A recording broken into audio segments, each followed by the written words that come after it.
Antes de ser um homem ou uma mulher, você é um indivíduo. Este é a Visão Libertária, sua fonte de informações descentralizadas e distribuídas.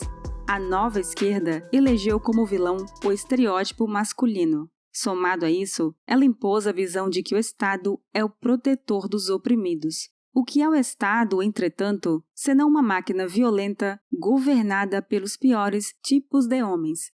As feministas lutam para que as mulheres sejam independentes do homem, mas as tornam dependentes do Estado.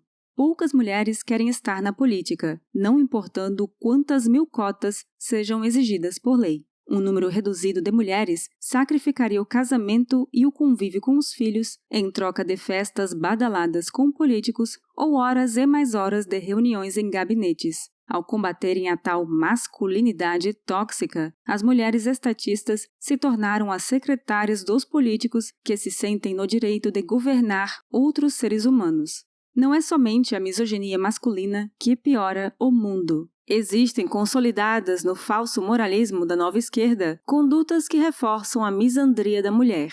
Misandria, também chamada de androfobia, significa o ódio ao masculino, a repulsa contra homens e meninos. Ademais, se por um lado o homem tem tendências biológicas a ser polígamo, ou seja, buscar várias parceiras, a mulher tem uma tendência à hipergamia, isto é, ser extremamente seletiva na escolha do mais destacado física, emocional e financeiramente. Por causa da hipergamia feminina, o gênero masculino vive cercado de invisibilidade social. O homem é um nada quando não se destaca. E quando ele é invisível para as mulheres, é bem possível que seja um Zé Ninguém no meio que o circunda. Além disso, a nova esquerda parte da premissa de que homens detêm privilégios e participam de um grande complô chamado patriarcado, visando a dominação do gênero feminino.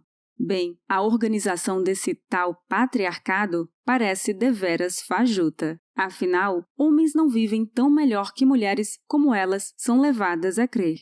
Por exemplo, homens são mais acometidos por doenças cardíacas, sendo que é consabido que boa parte desse tipo de patologia guarda relação com o estresse. Será que homens não sofrem com o estresse da invisibilidade de ter que adquirir valor social produtivo para sequer ser notado? E ainda por cima de ter que remover a má fama de que é um abusador em potencial?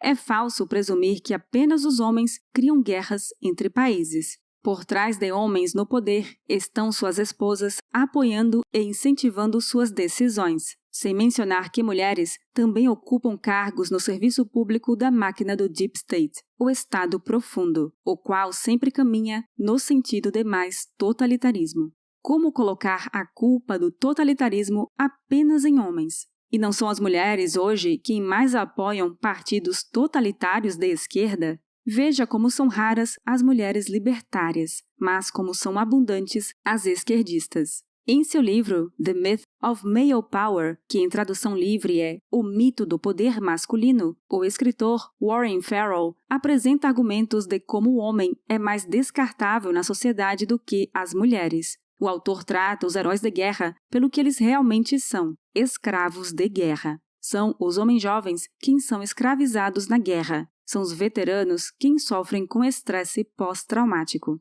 Segundo Farrell, os homens são o sexo suicida da sociedade. A Organização Pan-Americana de Saúde aponta que mais homens morrem devido ao suicídio do que mulheres, sendo 12,6 por 100 mil homens, em comparação com 5,4 por cada 100 mil mulheres. As taxas de suicídio entre homens são geralmente mais altas em países de alta renda, 16,5 por 100 mil homens. Se homens detêm o poder e o privilégio social, indaga Farrell, por que cometem mais suicídios? Farrell explica que homens viúvos de uma esposa têm 10 vezes mais chances de se matarem do que viúvas que perderam o marido. Homens desempregados se suicidam mais do que homens empregados. Porém, para mulheres que se suicidam, não faz diferença estatística se estavam ou não desempregadas. Durante a Grande Depressão, os homens tinham 650 vezes mais chance de dar fim à própria vida do que mulheres. Homens, hoje, representam a maior evasão escolar. Existem mais mulheres se formando do que homens. A maioria nas populações de rua é composta pelo sexo masculino. As profissões mais excruciantes e arriscadas são exercidas por homens. Existe uma remuneração por esse risco e, talvez por esse motivo, um técnico em manutenção de fios elétricos receba um salário melhor do que sua colega mulher secretária no escritório administrativo, na sala com ar-condicionado da empresa de energia elétrica. As mortes e acidentes de trabalhos mais brutais ocorrem mais entre homens do que mulheres. Por essas e outras, os homens têm menor expectativa de vida. Então, que patriarcado é esse que deixa mais mulheres estudarem, mais homens morrerem em guerras e carvoarias e mais mendigos viverem em cracolândias? Entretanto, onde quer que um homem vá, ele é julgado pelo status quo feminista de que possui privilégios. Existe uma frieza em relação aos problemas emocionais do homem. Em contraste, em qualquer ambiente de trabalho, é fácil ver como os homens são mais empáticos com as mulheres. Homens não têm poder real de escolha se uma mulher decide abortar o filho em comum. É como ele ter que engolir à força o que para ele muitas vezes pode ser visto como um assassinato. Ai dele ser contra o aborto, não é mesmo, feminista? Nesse caso, ele é machista. A mulher pode interromper a gravidez, mas caso não o faça, o homem deve pagar pensão alimentícia ou será preso.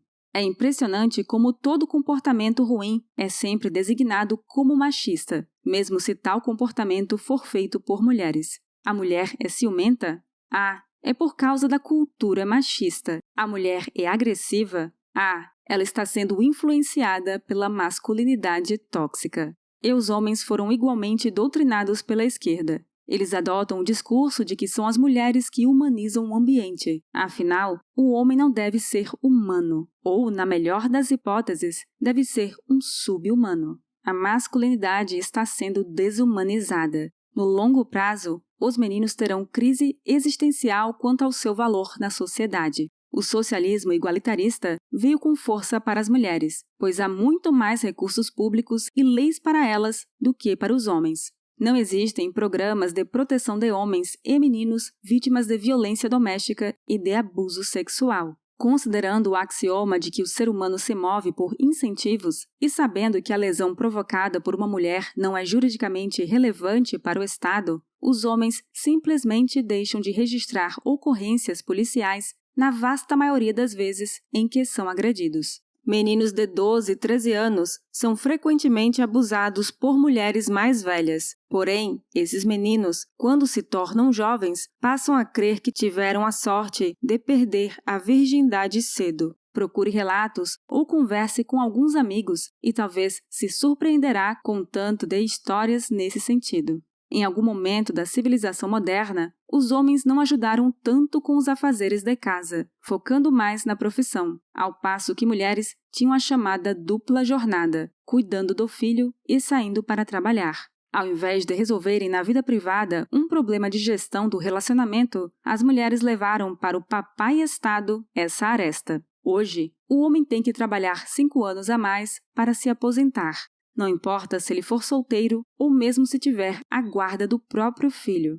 Presume-se que Dona Tainá, funcionária pública solteira e empoderada, possui dupla jornada e vai se aposentar mais cedo. Se aplicarmos raciocínio econômico, é fácil concluir que o salário de Tainá é maior do que o de Alfie, que ocupa o mesmo cargo e trabalhará 5 anos mais para aferir a mesma aposentadoria. Se for diluído o montante total de salário desses 5 anos a mais, verifica-se que o Estado gastará mais com Tainá do que com Alfie. Ou seja, as mulheres ocupando os mesmos cargos hoje ganham indiretamente mais. Ah, e detalhe, Tainá tem uma empregada doméstica chamada Dinda, essa sim com dupla jornada, visto que lava as calças leg suadas de Tainá, volta para casa de metrô lotado e então vai fazer comida para o marido pedreiro e para os 2 filhos que chegaram famintos da escola. Porém, Dinda, pagadora de impostos sobre tudo que consome, jamais se aposentará com 5 anos de antecedência no sistema de CLT, pois esse a fez perder o emprego várias vezes.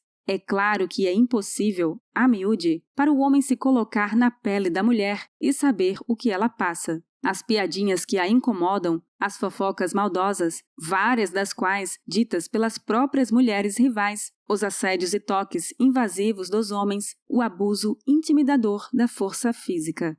Claro que existem comportamentos machistas que são ofensivos e inaceitáveis. Todo libertário deveria respeitar as mulheres. Deve-se frisar, por outro lado, que a recíproca também é verdadeira. Mulheres não fazem ideia do que muitos homens passam e somente eles passam. Eis aqui alguns exemplos, e o homem que já passou por eles sabe o quanto é doloroso. Primeiro, fraude na paternidade. A mulher sabe que seu atual companheiro não é o pai da criança no ventre dela, e mesmo assim engana-o para que ele pense ser o pai. Segundo, fraude de gravidez. A mulher mente para o homem que trocou de medicamento e, por isso, engravidou sem querer, ou finge que tomou o anticoncepcional. Ela engravida quando quer, forçando seu parceiro a ter que mudar todos os planos de sua vida. Terceiro, serviço militar obrigatório, que pela ética libertária é um trabalho escravo legalizado. Quarto, lesões por trabalhos hercúleos, como hérnia de disco, câncer de pele, entre outros. Quinto, sacrifício prioritário e exigido em situações de catástrofes ou guerras. Sexto, disparidade em condenações judiciais. Homens puxam 60% mais tempo de prisão em relação a mulheres pelo mesmo crime. Sétimo, falsas acusações na Lei Maria da Penha. Oitavo, alienação parental. E o pior agora que vem por último e que costuma arruinar a vida de um homem em todos os sentidos possíveis. Falsas acusações de abuso. Pois é, a nova esquerda não ajuda ninguém, a não ser a cúpula sedenta de poder. No mundo libertário, homens e mulheres precisam lutar contra toda forma de escravidão. Todo mundo tem problemas, e não adianta nada colocar mulheres contra os homens. Porque nem os homens nem as mulheres são mais grupos coletivos, masculinos ou femininos, do que são, antes de tudo, indivíduos. Obrigada por sua audiência. Este artigo foi sugerido e escrito por Rhodes, revisado por Donda e narrado por Baby Yoda. Se você quiser contribuir para a causa da liberdade, clique no like e compartilhe o vídeo em sua rede social. Considere também se inscrever em nosso canal e clicar no ícone de campainha. Até a próxima!